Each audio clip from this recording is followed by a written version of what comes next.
Video में है, उसमें जाकर देख सकते हैं। क्वेश्चन नंबर 41, किस अंग्रेजी गवर्नर जनरल के समय में इजारेदारी प्रथा शुरुआत हुई? इसका आंसर है मित्रों डी, वारेन हेस्टिंग। इसकी व्याख्या है, इजारेदारी प्रथा को 1772 ईस्वी में वारेन हेस्टिंग ने लागू करवाया था। इस प्रथा की दो विशेषता थी। नंबर 1, इसमें पंचवर्षीय ठेके की व्यवस्था थी। नंबर 2, सबसे अधिक बोली लगाने वाले को भूमि ठेके पर दी जाती थी। उल्लेखनीय यह है कि 1777 ईस्वी में पंचवर्षीय ठेके की जगह ठेके की अवधि 1 वर्ष कर दी गई है। क्वेश्चन नंबर 42, रेतवाड़ी व्यवस्था सबसे पहले कहाँ लागू हुई? इसका आंसर है मित्रों सी, बारामहल। व्याख्या है, रेतवाड़ी व्यवस्था को सर्वप्रथम 1792 ईस्वी में तमिलनाडु के बारामहल में लागू किया गया तथा इसके जनक थॉमस मुनेरू तथा कर्नल रेड्डी थे। रेतवाड़ी व्यवस्था का संबंध ब्रिटिश काल से है। क्वेश्चन नंबर 43, महलवाड़ी व्यवस्था के जन्मदाता कौन थे? इसका आंसर है मित्रों होल्ट मैकेंजी। इसकी व्याख्या है, महलवाड़ी व्यवस्था के जन्मदाता होल्ट मैकेंजी थे। होल्ट मैकेंजी ने महलवाड़ी व्यवस्था को ब्रिटिश भारत के 30% भूभाग पर प्रस्तुत किया। यह उत्तर प्रदेश, पंजाब तथा मध्य प्रदेश के कुछ भागों में लागू किया।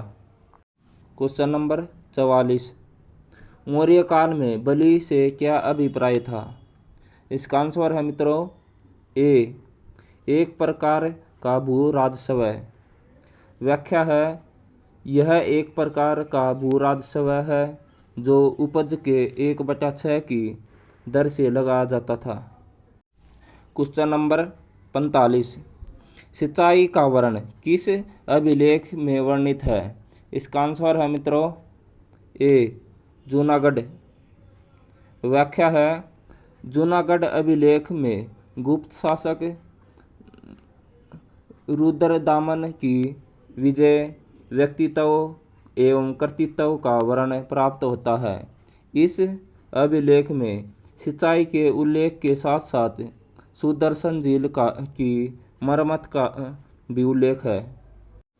क्वेश्चन नंबर 46, भारतीय कृषि अनुसंधान परिषद की स्थापना कब हुई? इसका आंसर है मित्रों ए, 16 जुलाई 1929।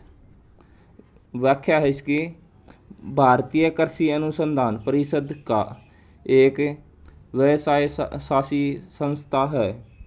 वारन कमीशन की कृषि पर रिपोर्ट के अनुसरण में सोसाइटी रजिस्ट्रीकरण अधिनियम 1860 के तहत पंजीकृत इस संस्था की स्थापना 16 जुलाई 1929 ईस्वी को की गई थी। क्वेश्चन नंबर 47, जरीब की शुरुआत किस शासनकाल के दौरान हुई? इसका आंसर है मित्रों डी, शेरशाह। जरीब की शुरुआत शेरशाह के शासनकाल में हुई। अकबर वह प्रथम मुगल शासक था जिसने इसे मुगल काल में लागू किया। क्वेश्चन नंबर 48, वर्तमान में गांव की खेती की नपाई की अंतिम इकाई क्या होती है? इसका आंसर है मित्रों ए, गज।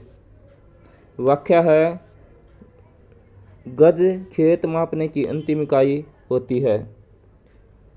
एक बीघा में 20 बिस्वा बराबर हेक्टेयर भूमि मापन की सबसे बड़ी इकाई है। एक बिस्वा बराबर 151.25 गज भूभाग को हेक्टेयर और एकड़ में मापा जाता है। क्वेश्चन नंबर 49, मौर्य काल में सिंचाई कर को क्या कहा जाता था? इसका आंसर है मित्रों ए उदक भाग। व्याख्या है उदक भाग कर मौर्य काल में सिंचाई कर के रूप में लिया जाता था। यह 1/3 भाग के रूप में लिया जाता था, बल्कि मौर्य काल का भू राजस्व कर था। Question number 50। मौर्यों की अर्थव्यवस्था किन स्तंभों पर आधारित थी? इसका आंसर है मित्रों डी उपरोक्त सभी, कृषि भी, पशुपालन भी और उद्योग भी। और इसकी व्याख्या है मौर्यों की अर्थव्यवस्था का स्तंभ कृषि, पशुपालन, उद्योग पर आधारित तथा इनमें से प्रमुख कृषि से अर्थव्यवस्था कर अधिकांश भाग प्राप्त होता था। Question number 51। राष्ट्रीय किसान दिवस मनाया जाता था। इसका आंसर है मित्रों ए 23 दिसंबर। इसकी व्याख्या है 23 दिसंबर को राष्ट्रीय किसान दिवस चौधरी चरण सिंह किसानों का मसीहा के सम्मान में मनाया जाता है।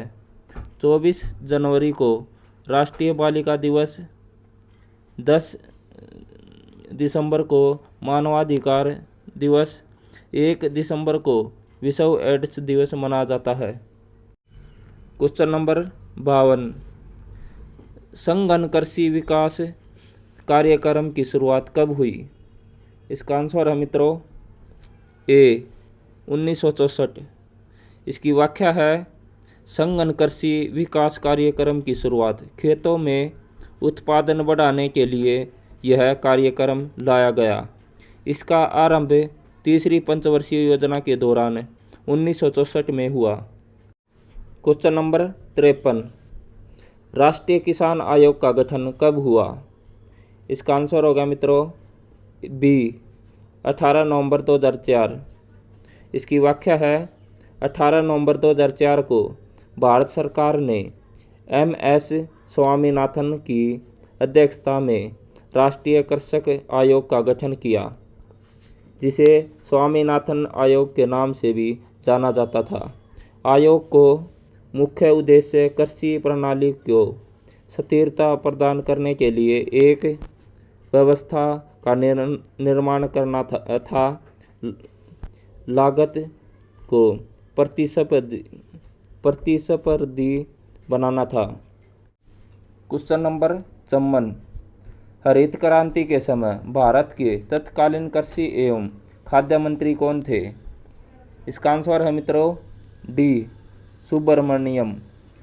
व्याख्या है भारतवर्ष में हरित क्रांति के समय प्रधानमंत्री इंदिरा गांधी थी तथा भारत के केंद्रीय कृषि एवं खाद्य मंत्री सी सुब्रमण्यम थे। Question number 55। CSRI गन्ना प्रजनन संस्था कहाँ उपस्थित है? इसका आंसर है मित्रों बी कोयम्बटूर। इसकी व्याख्या है गन्ना प्रजनन संस्था को कोयम्बटूर तमिलनाडु में स्थित है, जबकि तिरुचिरापल्ली त्रिची में राष्ट्रीय केला अनुसंधान केंद्र है। चिकमगलूर में काफ़ी अनुसंधान संस्था स्थित है। Question number 56। भारत का पहला कृषि विश्वविद्यालय कहाँ स्थापित किया गया? इसका आंसर है मित्रों डी पंतनगर। व्याख्या है भारत का पहला कृषि विश्वविद्यालय वर्ष 1960 में पंतनगर उत्तराखंड में स्थापित किया गया, जिसका नाम गोविंद वल्लभ पंत कृषि विश्वविद्यालय है। Question number 57। ग्रामीण विकास का तात्पर्य है? इसका आंसर है मित्रों डी सब कुछ जो ग्रामीण लोगों के जीवन की गुणवत्ता को बढ़ाता है।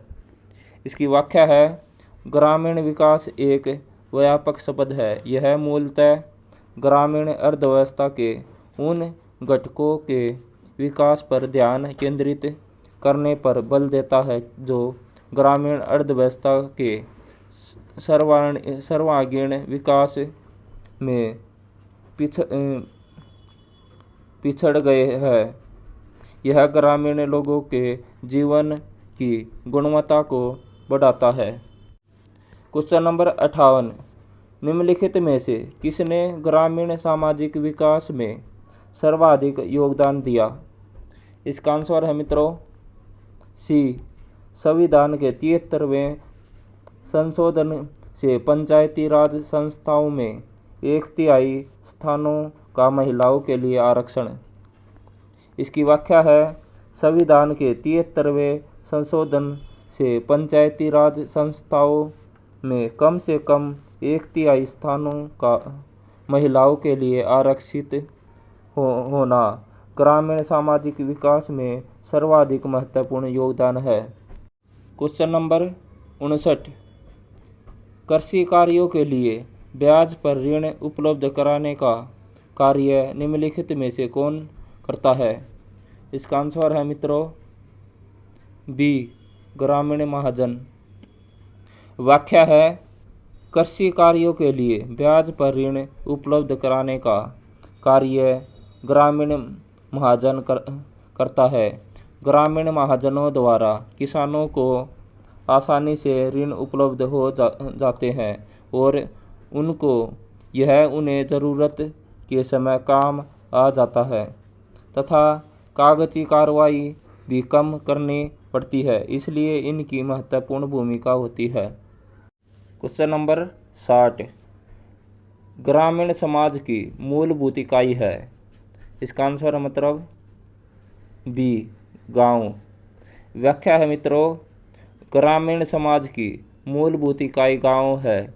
ग्रामीण समुदाय में स्थानीय क्षेत्र के लोगों की सामाजिक अंतःक्रिया और उनकी स्थायी शामिल होती है, जिसमें वह खेतों के चारों ओर स्थित झोपड़ियाँ व पूर्वों अथवा ग्रामों में रहती है और जो उनके सामान्य क्रियाकलापों का केंद्र है। ग्रामीण सामाजिक संरचना एक सुंदर चित्र प्रस्तुत करती है। क्वेश्चन नंबर 61, मानव समाज एवं पशु समाज के मध्य श्रेणी इनमें से कौन सी है? इसका आंसर है मित्रों बी, उपरोक्त दोनों। व्याख्या है इसकी, मानव समाज एवं पशु समाज के मध्य जैविकीय श्रेणी व सामाजिक सांस्कृतिक श्रेणी विद्यमान है। क्वेश्चन नंबर 62, ग्रामीण अर्थव्यवस्था का प्रमुख आधार है। इसका आंसर है मित्रों डी, कृषि उत्पादन हेतु भूमि का उपयोग कर फसलें उगाना एवं पशुपालन। व्याख्या, ग्रामीण अर्थव्यवस्था का प्रमुख आधार कृषि उत्पादन हेतु भूमि का उपयोग कर फसलें उगाना एवं पशुपालन है।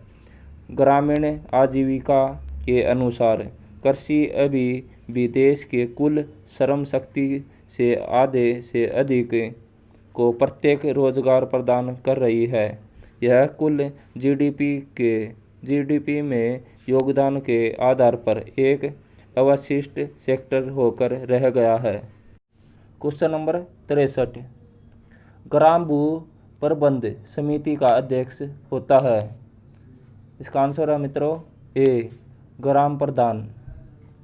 व्याख्या है, ग्राम भू प्रबंध समिति का अध्यक्ष ग्राम प्रधान होता है। ग्राम प्रधान पद के चुनाव में दूसरा स्थान प्राप्त करने वाला व्यक्ति समिति के उपाध्यक्ष होता है। भूमि का वर्गीकरण मूलतः चारागाह कृषि आयोग भूमि पर आधारित होता है। भारत में 5 श्रेणियों में भूमि को वर्गीकृत किया जाता है। क्वेश्चन नंबर 64, ग्रामीण क्षेत्रों में धर्म संबंधित कार्य कौन करता है? इसका आंसर है मित्रों ए, पुरोहित। व्याख्या है, ग्रामीण क्षेत्रों में धर्म संबंधित कार्य पुरोहित करता है। पुरोहित वह प्रधान याजक है जो राजा या और किसी यजमान के या अगुआ बनकर यज्ञ आदि शरत कर्म, ग्रह कर्म, संस्कार तथा शांति आदि अनुष्ठान करवाता है।